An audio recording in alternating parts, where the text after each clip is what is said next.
There is a quiet tension sitting in many homes right now, and the Spirit of the Lord is addressing it with precision and mercy. Children feel frustrated because parents are always working. Parents feel weary because children appear ungrateful. Both sides feel unseen, unheard, and misunderstood.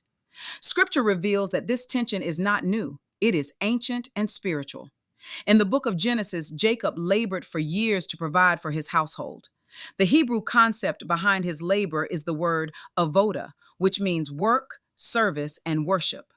Jacob's provision was not just employment, it was a covenant responsibility. Yet his sons did not perceive the weight of what he carried. Their lack of gratitude was not rebellion, it was immaturity. When provision is present but perception is absent, entitlement grows. This is why scripture does not just command provision, it commands understanding. On the other side, scripture tells us about Eli's sons. 1 Samuel 2:12 says, "They knew not the Lord." The Hebrew word used for knew is yada, which does not mean awareness, it means an intimate understanding. They were close to holy things but disconnected from reverence. Familiarity without instruction always leads to dishonor. That is why children must not only receive provisions, they must be taught perspective. Parents, hear this with clarity. Provision is powerful, but presence interprets provision. Proverbs 22:6 says, "Train up a child in the way he should go." The Hebrew word for train is chanakh, which means to dedicate or to initiate. Training is not correction alone, it is an explanation, it is modeling, it is narrating a sacrifice so that children can develop spiritual sight. Children, hear this with wisdom. Exodus 20:12 says, "Honor thy father and thy mother, that thy days may be long."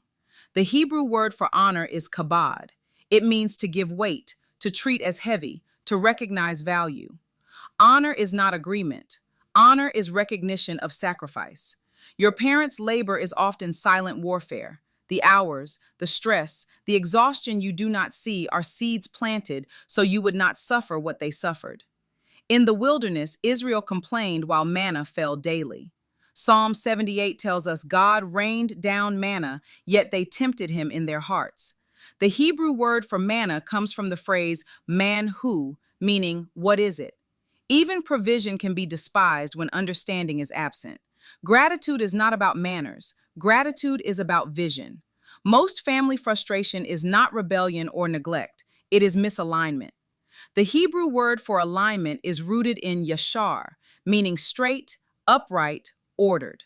God is not merely correcting behavior in this season, He is restoring order.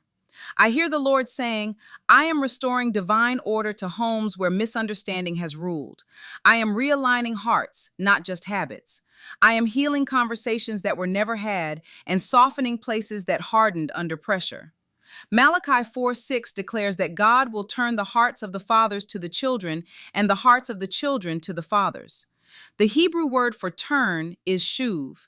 It means to return, to restore, to realign. This is not a correction by force. This is alignment by revelation.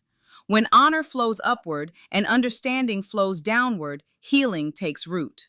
Isaiah 58 says, "You shall be called the restorer of paths to dwell in." Restoration begins in the home.